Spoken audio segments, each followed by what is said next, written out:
Ce soir, j'aimerais vous parler de la souffrance. La souffrance dans la vie du chrétien. Sur terre, il y a la souffrance, mais je ne vais pas vous cacher la vérité ce soir. Dans la vie du chrétien, il y a aussi une souffrance. Et ce que l'on peut voir, c'est qu'il y a deux types de souffrance. On va les nommer ainsi, les souffrances utiles et les souffrances inutiles. Et Pierre, il en parle en fait. C'est pas moi. Alors moi, j'ai mis des mots, mais Pierre, il parle de ces deux types de souffrances. Et c'est dans la première épître de Pierre, au chapitre 4.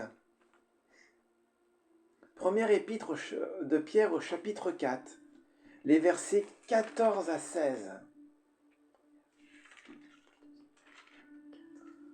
14 à 16. Si vous êtes outragés pour le nom de Christ, vous êtes heureux, parce que l'Esprit de gloire, l'Esprit de Dieu, repose sur vous. Que personne d'entre vous, en effet, ne souffre comme meurtrier ou voleur ou malfaiteur, ou pour s'être ingéré dans les affaires d'autrui. Mais si quelqu'un souffre comme chrétien, qu'il n'en ait point honte, et que plutôt il glorifie Dieu à cause de ce nom. Vous voyez, Pierre, il fait une distinction du fait qu'on souffre en tant que chrétien ou que l'on souffre parce qu'on est un malfaiteur, un voleur, qu'on s'est mis dans les affaires des autres. Ce que je vais appeler les souffrances inutiles, c'est les souffrances parce qu'on peut être un malfaiteur, un voleur. Et les souffrances utiles, ce sont les souffrances parce que l'on est chrétien. Alors, je vais détailler les deux types de souffrances. Et voilà, je vais les détailler. Essayez de comprendre d'où est-ce qu'elles viennent. D'où est-ce qu'elles viennent. Et pourquoi est-ce qu'on ne peut pas y échapper. Oui, pourquoi est-ce qu'on ne peut pas y échapper tant qu'on est sur cette terre. Mais quand on aura regagné le ciel, le royaume de Dieu, les souffrances s'arrêteront. Parce qu'il est écrit dans la Bible, dans l'Apocalypse, que dans la Nouvelle Jérusalem, il n'y a ni pleurs, ni douleur. Alors on va commencer par les souffrances inutiles, qui sont les plus évidentes. En fait, il y a deux types de souffrances inutiles. Il y a les souffrances dues au péché, et il y a les souffrances dues aux malédictions générationnelles. Les souffrances dues au péché, voilà, si tu pèches, si tu commets quelque chose, il y a les conséquences. Et l'exemple après on peut prendre l'exemple de la vie de tous les jours, mais dans la Bible, il y a les brigands sur la croix. Les brigands, on ne sait pas ce qu'ils ont fait, mais la conséquence, c'est qu'ils ont été cloués sur la croix. Ça, ce sont des souffrances, je dis inutiles, parce qu'en fait, elles sont à cause du péché. Tu portes ces souffrances à cause de ton péché. Si, je peux donner l'exemple de la vie de tous les jours, si tu es un collégien, un lycéen, quelqu'un à l'université ou ailleurs, si tu triches, que tu te fais prendre et que tu as un zéro, voilà, c'est une souffrance inutile parce qu'en fait, tu as péché, tu as triché. Ou si tu voles et qu'on te rattrape et que voilà, tu as une amende ou autre chose, à nouveau, c'est une souffrance à cause de ton péché. Maintenant, ce qu'il faut comprendre, c'est que ces souffrances dites inutiles, Dieu pardonne, mais il n'efface pas forcément les conséquences. Dieu pardonne, mais il n'efface pas forcément les conséquences. C'est-à-dire que si tu pèches, tu en subis les conséquences, tu lui demandes pardon, il va te pardonner, mais la conséquence ne sera peut-être pas effacée. Par exemple, moi je me souviens toujours de quelqu'un qui me racontait, c'est son témoignage, il le racontait, il disait, il avait été en prison à cause d'un meurtre. Et en prison, il a donné sa vie à Jésus. Il a donné sa vie à Jésus, mais la peine de prison a légèrement diminué, mais le mort n'est pas ressuscité. La conséquence est là. Et parfois, on porte les conséquences, on subit les conséquences de nos actes. Et Dieu ne les efface pas toujours. Il peut nous faire grâce, dans sa grande miséricorde, il peut nous faire grâce et effacer les conséquences, mais ce n'est pas toujours le cas. Il y a un deuxième type de souffrance inutile. Ce sont les souffrances dues aux malédictions générationnelles. Alors qu'est-ce que c'est qu'une malédiction générationnelle ?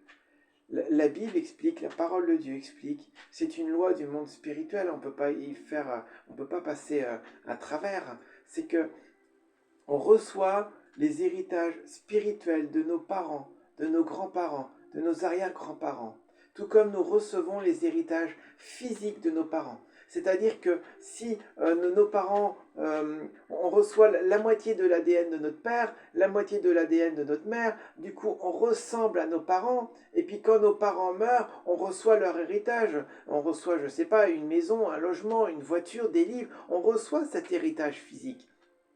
Mais dans le monde spirituel, c'est pareil. On reçoit un héritage spirituel que portent nos parents, que portent nos grands-parents, que portent nos arrière-grands-parents. Un héritage qui peut se transmettre. Et si l'un d'entre eux a commis une abomination, par exemple de la sorcellerie ou de la prostitution ou quelque chose comme ça, une abomination, il y a une malédiction qui s'est attachée sur cette personne. Et ça fait partie des héritages spirituels qui se transmettent de génération en génération. Donc toi, tu peux naître enfant, tu nais, tu sors du ventre de ta maman, il y a déjà des malédictions sur ta vie. Parce qu'il y a l'héritage spirituel qui est transmis de génération en génération. Ça, c'est la réalité. Mais il y a une bonne nouvelle à cette souffrance. Ce qu'il faut comprendre d'abord avant d'annoncer la bonne nouvelle, c'est que tu nais avec ces malédictions sur ta vie. Ces malédictions, elles vont engendrer des blocages, elles vont te limiter, elles vont peut-être même te faire passer à côté de ta destinée, te voler ton étoile, elles vont te conduire dans le péché, elles vont te faire tomber plus bas que bas. Et ça, tu ne le voulais pas. Ce sont des souffrances inutiles. Et il y a une bonne nouvelle. Jésus a dit, je suis venu libérer les captifs. Je suis venu libérer les prisonniers. Je suis venu rendre la vue aux aveugles. Je suis venu guérir les cœurs brisés. Je suis venu couper toutes ces malédictions. Ça, c'est la manifestation du royaume de Dieu. Alors peut-être que vous vous sentez concerné par une malédiction. Peut-être que vous vous sentez concerné par quelque chose que j'ai dit. Peut-être que tout à l'heure on priera. En tout cas, on prie pour ça le lundi soir à 22h. Je prends un exemple. Un exemple qu'on a sans doute tous vu autour de nous. Un grand-père est alcoolique. Et le père est alcoolique. Et toi, tu ne veux pas devenir alcoolique. Le fils ne veut pas. Mais le fils finit par devenir alcoolique. Et peut-être même encore pire que le père et le grand-père. Il ne l'a pas choisi. C'est parce qu'il y a une malédiction sur sa vie. Et en fait, il est conduit à reproduire la même chose que son père et son grand-père.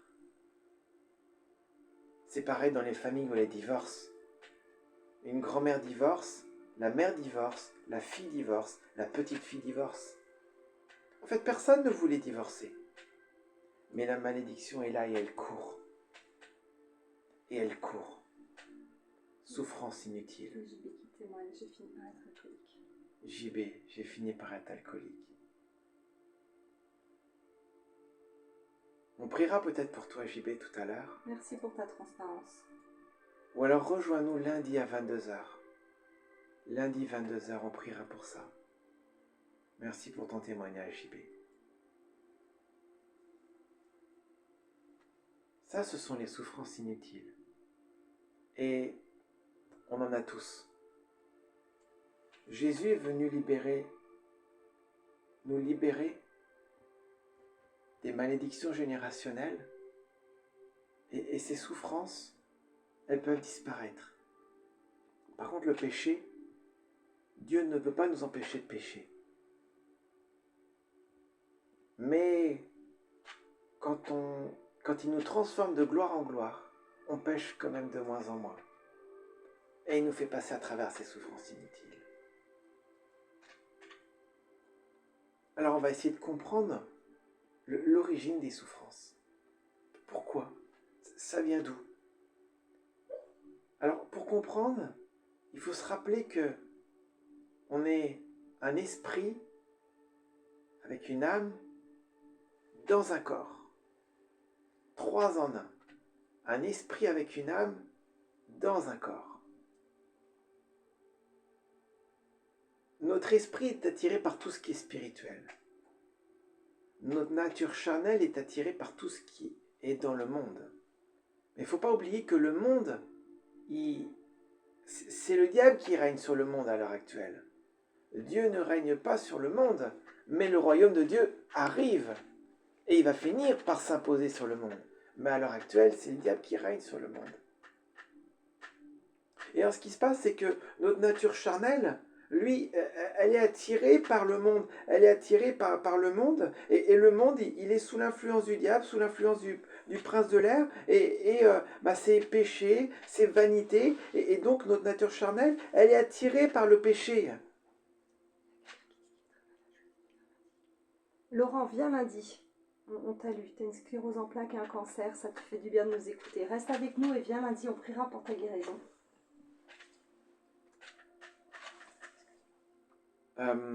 Voilà, notre nature charnelle, elle est attirée par tout ce qui est charnel, tout ce qui appartient au monde, par le péché, les vanités, les tentations. Mais notre nature spirituelle en tant que chrétien, elle appartient au royaume de Dieu. Elle est attirée par tout ce qui est spirituel. Donc il faut comprendre que notre âme, elle est au milieu, elle est influencée par les deux, et finalement elle est étirée. Elle est tirée. Et tout le monde sait que quand on tire quelque chose, il y a une tension, il y a une souffrance. Et quand on tire un élastique, ça peut craquer. Il y a une tension entre la nature charnelle qui tire vers le péché et la nature spirituelle, l'esprit qui tire vers le royaume de Dieu. Ça, c'est l'origine de la souffrance chez le chrétien lorsqu'il a un esprit renouvelé et qui veut s'attacher au royaume de Dieu, qui veut s'attacher à la parole de Dieu. Vous savez, la Bible dit que aimer Dieu, c'est obéir aux commandements, et obéir aux commandements, ce n'est pas toujours facile. Obéir aux commandements, ça va à l'encontre de ce que ta nature charnelle veut. Donc, ça tire des deux côtés. Ça tire des deux côtés. Et ça, c'est l'origine de la souffrance chez le chrétien. Et par exemple, on peut le voir, Jacques, il en parle. Jacques, au chapitre 1, Jacques au chapitre 1, les versets 12 à 15. Jacques, il parle des tentations. Jacques au chapitre 1, les versets 12 à 15. Heureux l'homme qui supporte patiemment la tentation, car après avoir été éprouvé, il recevra la couronne de vie que le Seigneur a promise à ceux qu'il aime. Que personne, lorsqu'il est tenté, ne dise « c'est Dieu qui me tente ». Car Dieu ne peut être tenté par le mal, et il ne tente lui-même personne. Mais chacun est tenté quand il est attiré et amorcé par sa propre convoitise. Vous voyez, Jacques, il parle des tentations. Les tentations, elles proviennent de notre propre convoitise, donc de notre nature charnelle. Et d'un côté, notre nature charnelle, elle est tentée, elle aimerait se soumettre à la tentation. Et de l'autre côté, il y a notre nature spirituelle, notre esprit qui subit, qui attend patiemment. Et vous voyez, on a le choix, soit on choisit d'écouter notre esprit, d'écouter le Saint-Esprit qui nous dit, qui nous fait faire preuve de patience, soit d'écouter notre nature charnelle et de tomber dans la tentation.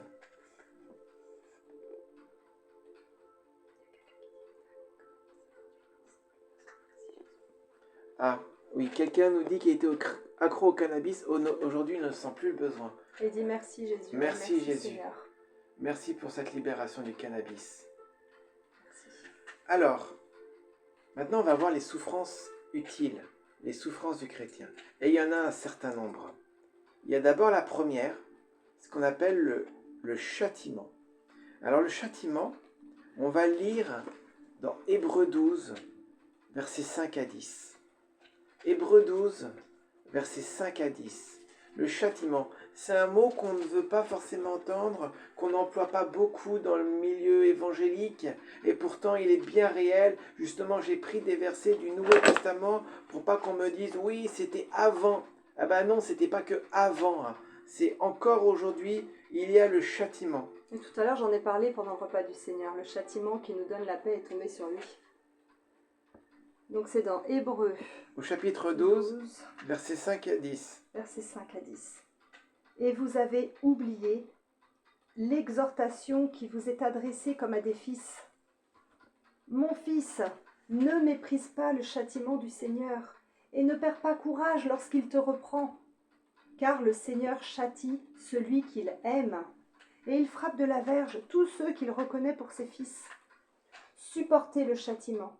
C'est comme des fils que Dieu vous traite. Car quel est le fils qu'un père ne châtie pas? Mais si vous êtes exempts du châtiment auquel tous ont part, vous êtes donc des enfants illégitimes et non des fils.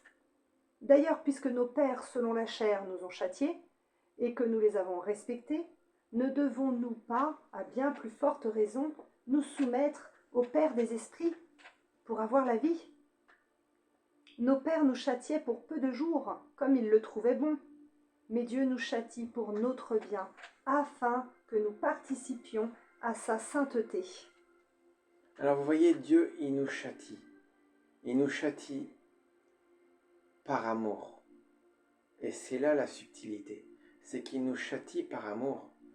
Le passage ici, la Bible dit que nos pères nous châtient aussi par amour parce qu'on a besoin d'apprendre.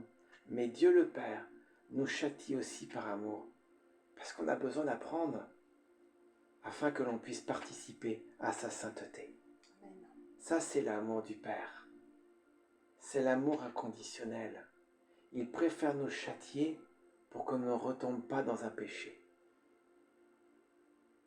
Il préfère nous châtier pour que l'on soit transformé de gloire en gloire, pour que l'on puisse participer à sa sainteté, pour qu'on puisse faire partie de cette épouse sans tache ni ride qui sera enlevée au prochain retour du Seigneur. Ça, c'est l'amour du Seigneur. Ça, c'est l'amour de Dieu. Et pourquoi il nous châtie? Il nous châtie lorsqu'on est désobéissant, lorsqu'on est orgueilleux. La Bible dit que Dieu résiste aux orgueilleux. Souvent, il châtie les orgueilleux pour que l'orgueil soit brisé. Il châtie les rebelles pour que la rébellion soit brisée. Il châtie les voleurs. En fait, Dieu nous châtie. Il châtie aussi tous les désobéissants. Et vous savez, on peut le voir dans les psaumes, on ne va pas lire les versets. Et vous êtes les premiers sans doute à le dire. Pour nous châtier, Dieu utilise les méchants. Il met une personne, on va dire, la Bible emploie le mot méchant, il met quelqu'un qui n'appartient pas au royaume de Dieu, qui a un cœur méchant, à côté de nous, et qui nous tape, qui nous embête, jusqu'à ce qu'on parvienne à la repentance et que notre cœur soit transformé. Alors, Dieu finit par juger le méchant. Dieu utilise les personnes de notre entourage pour nous châtier. Dieu utilise même certains chrétiens pour nous châtier. Vous savez, Jésus a été trahi par Judas, l'un de ses apôtres. Si Jésus a été trahi par l'un de ses apôtres, comme toi tu n'es pas plus grand que le Maître, ne crois pas que ce sera mieux pour toi.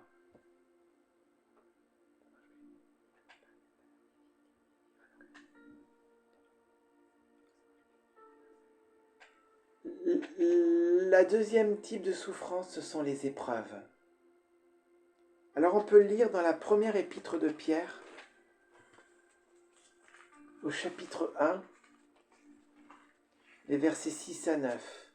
1 Pierre 1, versets 6 à 9.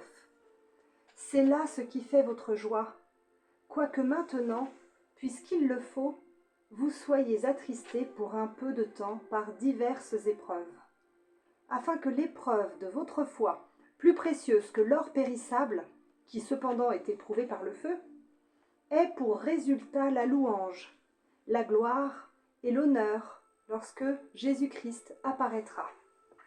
Vous l'aimez sans l'avoir vu, vous croyez en lui sans le voir encore, vous réjouissant d'une joie merveilleuse et glorieuse, parce que vous obtiendrez le salut de vos âmes pour prix de votre foi.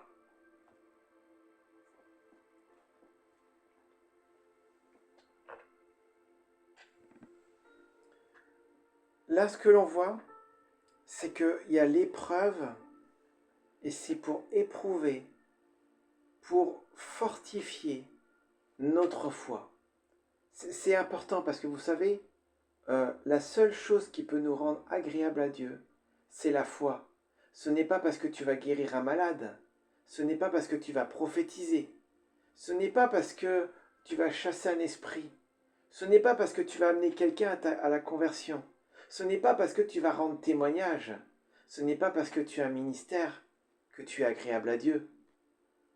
Si tu es agréable à Dieu, c'est seulement à cause de ta foi.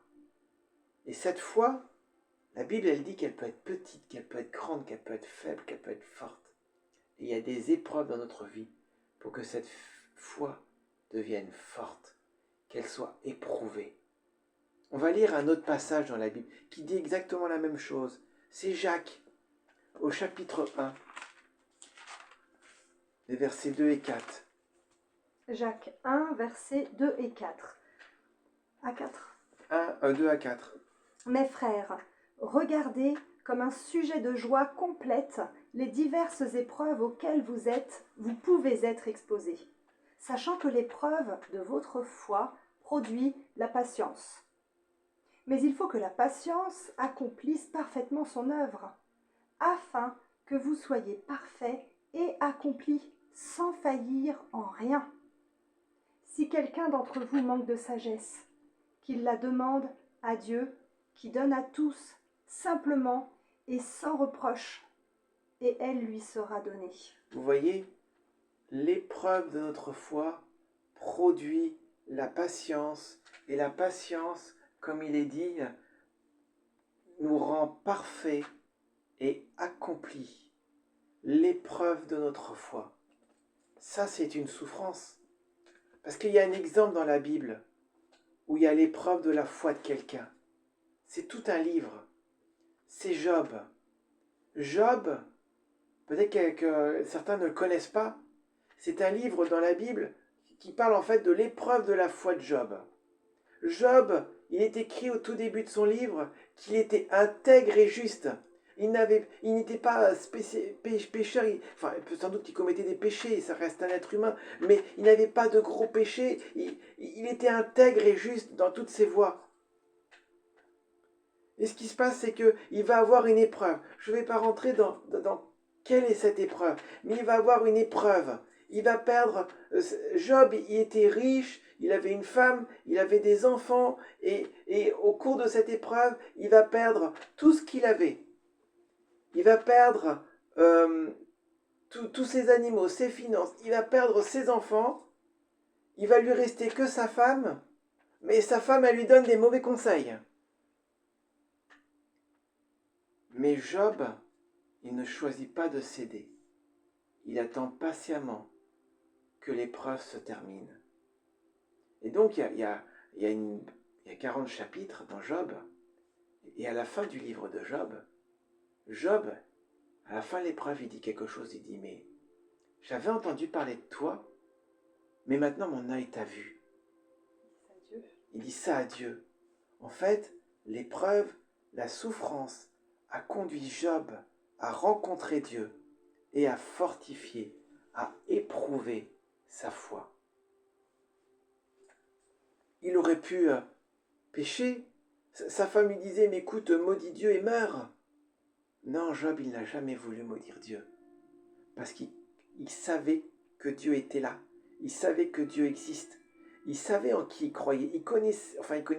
Il avait entendu parler de Dieu. Il avait une foi, mais elle avait besoin d'être éprouvée pour qu'il passe du stade de j'avais entendu parler de Dieu au stade où j'ai rencontré Dieu. C'est dans la souffrance qu'il rencontre Dieu. Ça veut dire qu'à la fin, Dieu l'a béni. Et à la fin, qu'est-ce qui se passe? À la fin, Dieu restaure Job. Mais il restaure en double. Il lui rend en double au niveau matériel, au niveau animaux, en double au niveau des enfants. Et le livre explique qu'il a 3 filles. Il dit de ses filles, il est écrit que ses filles sont les plus belles filles du monde. Et alors elles s'appellent Kirenapuk, Ketsia et Yemima. En hébreu, Kirenapuk, ça veut dire flacon de phare, et flacon de phare qu'on met sur, de maquillage. Ketsia, ça veut dire parfum, parfum de bonne odeur, parfum. Et Yemima, ça veut dire colombe. Il a eu 3 filles, flacon de phare, parfum et colombe. Flacon de phare, qu'est-ce que ça représente? Flacon de phare, quand on met du phare, on est tout brillant, on est tout lisse, semble pur. Cette fille, Kirenapuk, représente la pureté. Ketsia, parfum, parfum de bonne odeur. C'est la sanctification. Il a été sanctifié. Il est un parfum de bonne odeur devant l'Éternel. Et Yemima, la colombe, le Saint-Esprit, la glorification. Il a été glorifié. La souffrance, l'épreuve de sa foi, la souffrance qu'il a vécue, l'a conduit à la purification, la sanctification et la glorification. Il y a des épreuves dans notre vie pour que notre patience teste notre patience, pour que notre patience, la patience fasse son effet et nous rendre parfaits aux yeux de Dieu.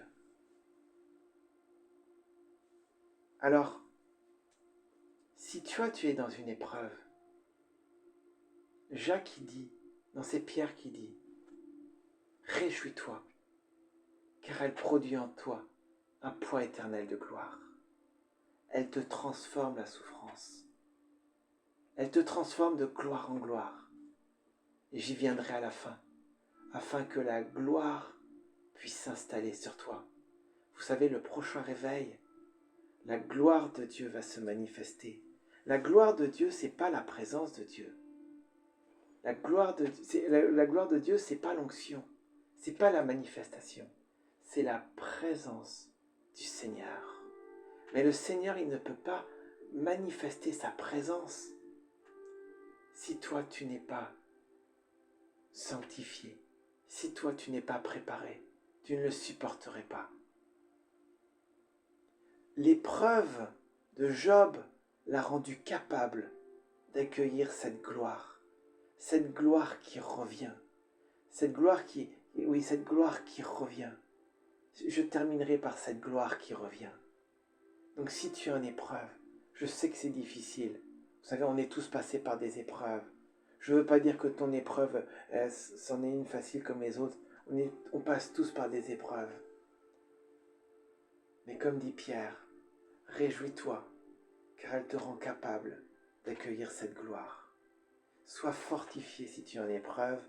Vraiment, je prie que ton esprit soit fortifié, qu'elle reçoive une douceur, la douceur du Saint-Esprit. Sois fortifié là où tu es. Il y a une autre épreuve, une autre souffrance que vit le chrétien. Donc la première, c'est le châtiment. La deuxième, c'est les épreuves. La troisième, c'est la persécution. Alors on peut lire dans Actes au chapitre 8, Actes au chapitre 8, les versets 1 à 4. Et vous allez voir, la persécution a un rôle tellement important. Actes au chapitre 8, les versets 1 à 4. Saul avait approuvé le meurtre d'Étienne. Il y eut, ce jour-là, une grande persécution contre l'Église de Jérusalem. Et tous, excepté les apôtres, se dispersèrent dans les contrées de la Judée et de la Samarie. Des hommes pieux ensevelirent Étienne et le pleurèrent à grand bruit. Saul, de son côté, ravageait l'Église, pénétrant dans les maisons, et en arrachait hommes et femmes, et les faisait jeter en prison. Voilà, là c'est l'une des premières persécutions que l'Église a connues après la Pentecôte. Voilà, c'est une persécution. Étienne a été lapidé et Saul, qui deviendra Paul, lui, il entrait dans les maisons et il jetait les chrétiens en prison. Ça, c'est un exemple de persécution. Mais il y a un autre exemple de persécution, c'est dans Hébreux au chapitre 11. Hébreux au chapitre 11, c'est les versets 35 à 40. Alors là, c'est les persécutions des prophètes de l'Ancien Testament. Écoutez bien comment la persécution qu'ils ont subie. Des femmes recouvrèrent leur mort par la résurrection. D'autres furent livrées au tourment et n'acceptèrent point de délivrance, afin d'obtenir une meilleure résurrection. D'autres subirent les moqueries et le fouet, les chaînes et la prison. Ils furent lapidés, sciés, torturés. Ils moururent, tués par l'épée. Ils allèrent çà et là, vêtus de peaux de brebis et de peaux de chèvre, dénués de tout, persécutés, maltraités. Eux dont le monde n'était pas digne, errant dans le désert et les montagnes, dans les cavernes et dans les antres de la terre.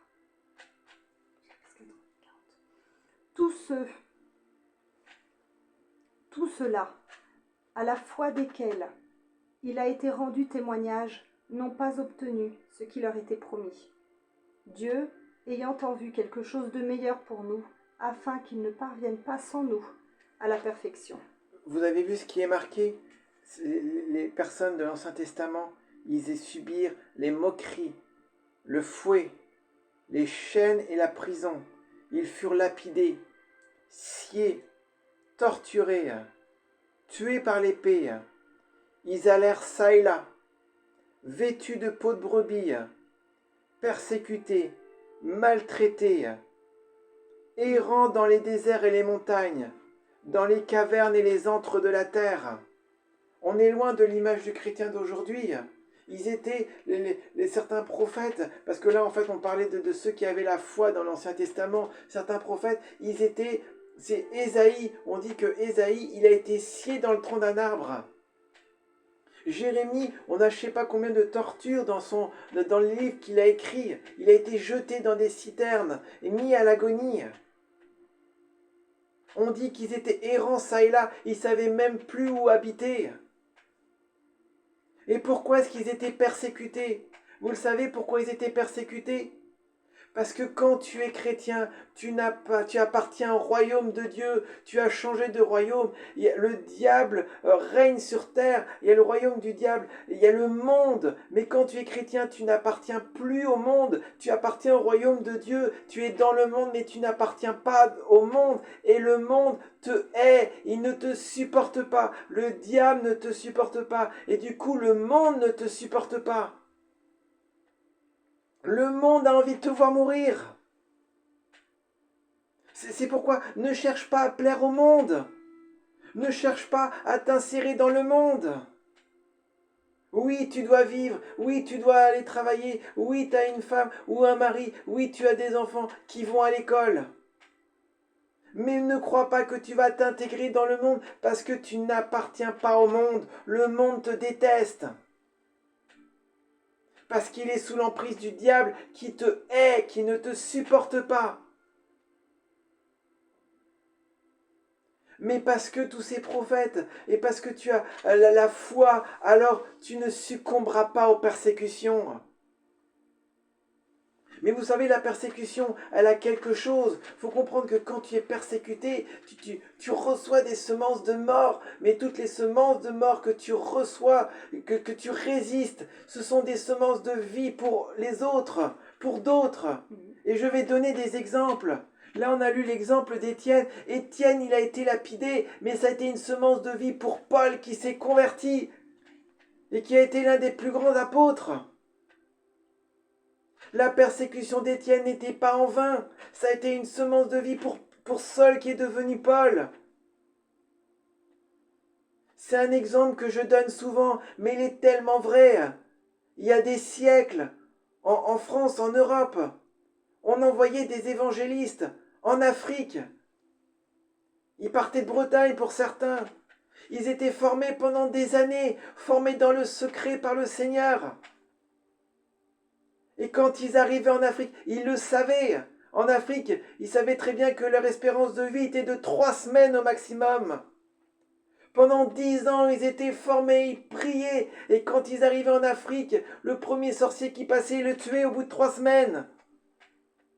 Mais toutes ces semences de mort, ce sont des semences de vie pour aujourd'hui.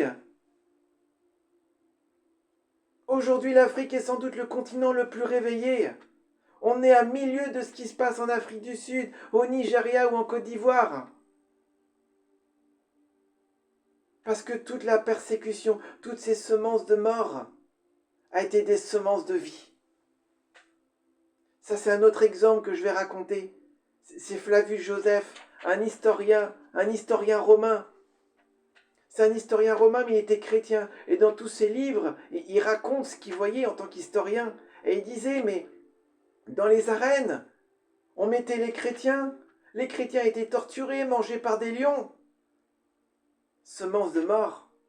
Mais il y avait une telle gloire qui descendait, que des gradins entiers se convertissaient, au point que les empereurs ont dû dire, on arrête de torturer et de persécuter les chrétiens parce qu'ils se convertissent trop vite. Mais un autre exemple plus actuel, je pourrais parler de la Chine ou de l'Iran. Il y a des chrétiens qui sont persécutés là-bas. Mais les conversions sont telles à côté que même le gouvernement ne suit plus, il est obligé de lâcher. Toutes les semences de mort que tu emmagasines, que tu reçois, que tu subis par persécution, c'est une semence de vie pour un autre. Je connais des chrétiens qui veulent fuir la persécution. Alors je ne dis pas qu'il faut aller la chercher. Elle va arriver toute seule. Mais n'essaye pas de te mettre un masque, n'essaye pas d'être hypocrite, n'essaye pas de faire semblant pour ne pas subir cette persécution. Sois vrai, sois toi-même. Sois un chrétien zélé, pur, sans tache. La persécution arrivera, mais la gloire sera là aussi. Et c'est ce qui nous attend en France.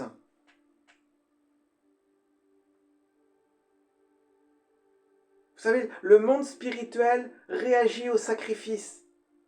Sacrifice de louange, sacrifice d'action de grâce. La persécution est un sacrifice. À nouveau, n'allez pas faire exprès de vous faire persécuter, elle arrivera toute seule, la persécution. Mais n'essayez pas de mettre des masques d'hypocrisie ou quoi que ce soit, d'être faux chrétien pour éviter la persécution. Soyez zélés de tout votre cœur et soyez assurés que, au final, la gloire de Dieu sera là. Et que Dieu contrôle toutes choses. Vous croyez quoi? Les Chinois en Chine, en Iran, ou tous ces évangélistes qui partaient, c'est des exemples, et il y en a plein d'autres. Les adultes, ils savent très bien qu'ils vont peut-être mourir, et les enfants vont se retrouver tout seuls. Mais ils savent aussi très bien que Dieu prendra soin des enfants.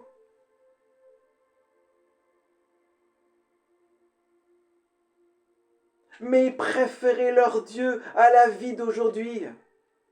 Ils préféraient honorer et adorer le Seigneur que se fondre dans la société.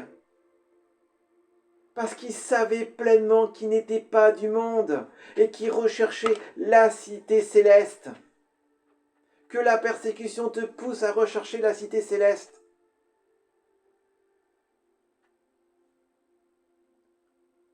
Il y a une quatrième souffrance.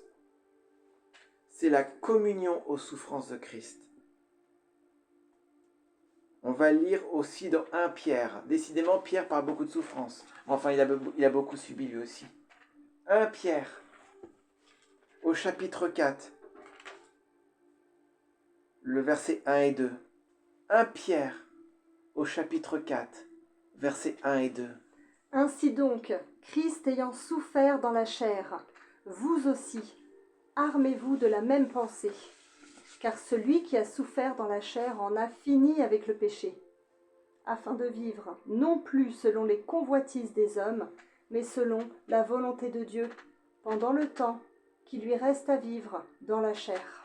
Vous voyez, Christ a souffert dans la chair, donc nous aussi on va souffrir dans la chair. Mais on va aller voir un autre passage. C'est dans Philippiens, au chapitre 3. Philippiens, au chapitre 3, Oui, versets 10 et 11. Écoutez bien ce verset. Philippiens, chapitre 3, versets 10 et 11.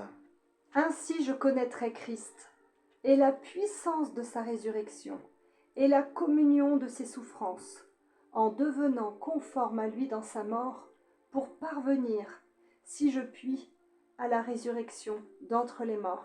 Imaginez, c'est l'apôtre Paul qui dit ça. Et il donne un enchaînement. Et il dit, ainsi je connaîtrai Christ. Ça c'est la première étape. Et la puissance de sa résurrection. Ça c'est la deuxième étape. Et la communion de ses souffrances. Ça c'est la troisième étape. Afin que je puisse parvenir à la résurrection des morts. Peut-être, même Paul se mettait parfois en doute. Lui qui pourtant a écrit plus de la moitié du Nouveau Testament. Alors c'est quoi ces souffrances? Communion des souffrances avec Christ. Vous savez, Jésus, il est mort seul. Il était seul sur la croix. Abandonné. Tous ses disciples l'ont abandonné. Il est mort rejeté. Tous ceux qui l'a guéri. Tous ceux qui 4 jours avant l'acclamaient comme roi en entrant à Jérusalem. Il a été abandonné. Il a été rejeté. Il a tout connu, la solitude. Même le Père à un moment l'a abandonné, afin qu'il porte ton abandon. Il y a un verset qui dit, l'Éternel sait plus de le briser par la souffrance.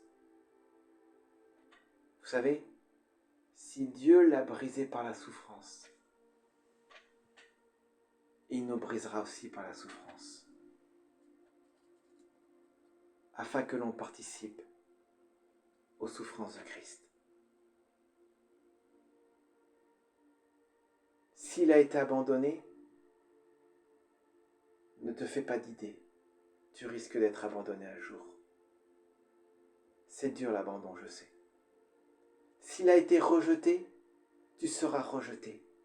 Peut-être par ta famille, tes collègues, ta femme, ton mari, tes enfants. J'ai connu aussi le rejet. S'il a été seul, il a connu la solitude et l'isolement.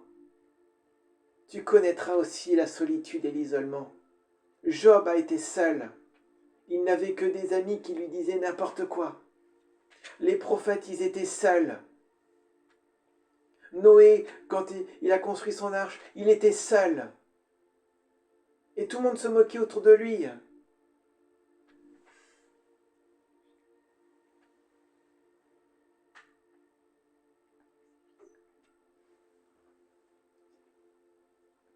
Participer, communier aux souffrances de Christ. Mais c'est plus que ça, communier aux souffrances de Christ. Je ne vais pas rentrer en détail. Mais c'est souffrir avec l'autre. Vous savez, la souffrance fait partie de la vie chrétienne. Il ne faut pas aller la chercher. Mais comme dit Pierre, ne t'étonne pas de passer par la fournaise. Pourquoi la souffrance, finalement? C'est la dernière partie. Je vais lire deux passages. Dans la deuxième épître aux Corinthiens, au chapitre 4 et au verset 17. 2 Corinthiens, chapitre 4, verset 17. Car nos légères afflictions du moment présent produisent pour nous, au-delà de toute mesure, un poids éternel de gloire. Paul appelle ça les légères afflictions du moment. Mais elle dit que c'est produit un poids éternel de gloire. Dans Romains 8, au verset 18, il est écrit, dans Romains 8, au verset 18, pour ceux qui nous suivent, c'est un verset que j'emploie souvent, Romains 8, verset 18. J'estime que les souffrances du temps présent ne sauraient être comparées à la gloire à venir, qui sera révélée pour nous. Et la suite, aussi la création attend-elle avec un ardent désir la révélation des fils de Dieu.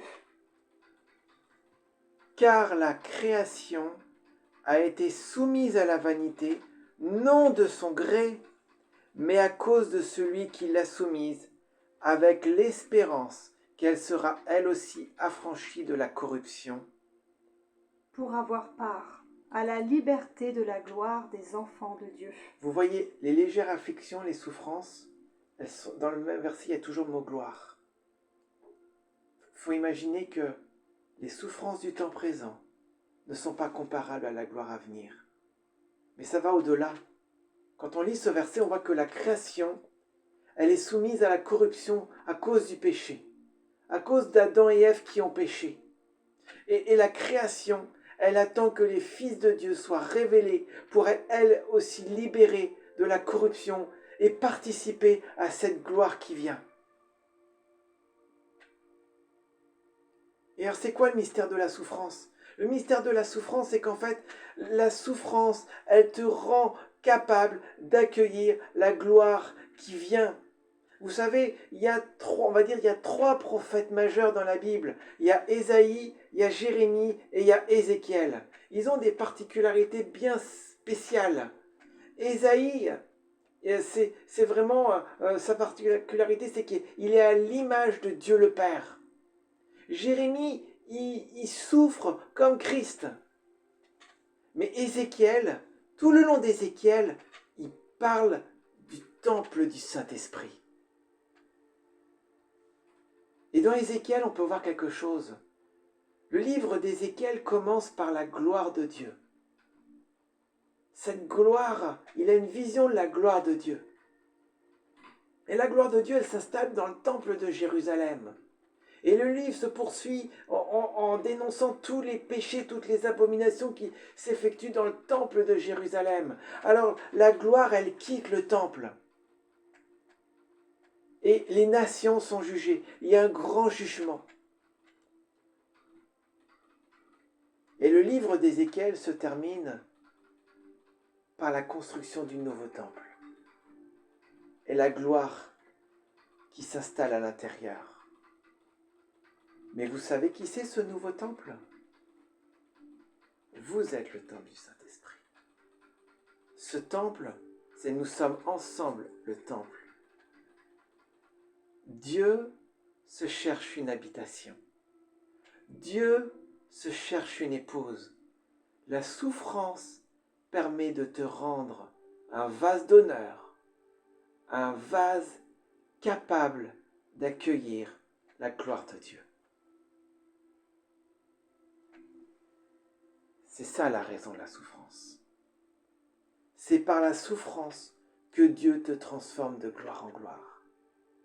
C'est par la souffrance que Christ s'incarne en toi. C'est par la souffrance que tu accouches de ta nouvelle nature. C'est pourquoi cette souffrance est là. C'est pourquoi les chrétiens souffrent par la persécution, par les épreuves, par le châtiment, par la communion en souffrance, pour que la gloire puisse être révélée, que la gloire puisse être révélée sur vous. Merci Seigneur pour cette gloire qui est révélée. Vous savez, il y a quelque chose de spécial ici, là. C'est l'année de la gloire de Dieu. La gloire est là. Recevez cette gloire et participez aux souffrances de Christ. Réjouissez-vous dans vos épreuves et accueillez la gloire qui vient. La gloire, ce n'est pas l'onction. La gloire, c'est la merveilleuse présence du Seigneur. La gloire se manifeste que très rarement. C'est pas, on ne peut pas dire, j'ai à l'église ce dimanche, j'ai senti quelque chose, il y avait la gloire. Non, la gloire, elle se manifeste très rarement. Il faut des conditions spéciales pour qu'elle se manifeste. C'est la manifestation glorieuse du Seigneur. La Bible explique que la gloire remplira la Nouvelle Jérusalem. La Nouvelle Jérusalem, elle sera pleine d'or. Ce sera la foi éprouvée. Ta foi est éprouvée, sois béni, sois fortifié. Je prie que tu sois fortifié si ta foi est éprouvée là où tu es, dans la maladie, dans le rejet, dans l'échec, dans l'abandon, dans la prison, dans le veuvage. Je sais qu'ici, il y a des personnes qui nous suivent et qui nous écoutent et qui vivent à la limite de la persécution. Ils ne peuvent pas se retrouver. Sois fortifié là où tu es. Vous savez, dans les temps futurs qui arrivent, la gloire va augmenter parce que la persécution va faire en sorte, va te rendre capable d'accueillir cette gloire qui arrive. Ne soyez pas surpris dans la persécution. Et réjouissez-vous, car la gloire arrive. Le meilleur est devant vous. La gloire qui vient, vous savez, Dieu s'apprête à relâcher une gloire que la terre n'a jamais connue. Le monde sera surpris. Il va faillir. Les plus grands de ce monde, ils pourront faire les envoûtements qu'ils veulent et ils ne pourront rien. Ils seront réduits à rien. Parce que la gloire arrive. Peut-être que tu es dans le désert en ce moment, tu es asséché. Que le Seigneur t'envoie un oasis. Peut-être que tu es dans la maladie. Sois fortifié là où tu es et reçois ta guérison. Parce que c'est pas parce que tu es dans l'épreuve qu'il ne faut pas prier pour sortir de cette épreuve. Mais que ta foi soit fortifiée. Parce que ta foi, c'est ce qui te rend agréable à Dieu. Il n'y a rien d'autre qui te rend agréable à Dieu. Ce n'est pas tes bonnes œuvres. Ce n'est pas parce que tu chantes bien. C'est juste parce que tu as une foi totale en lui. Que tu crois sa parole. Dieu a dit que tout concourt au bien de ceux qui aiment Dieu. Alors tu le crois.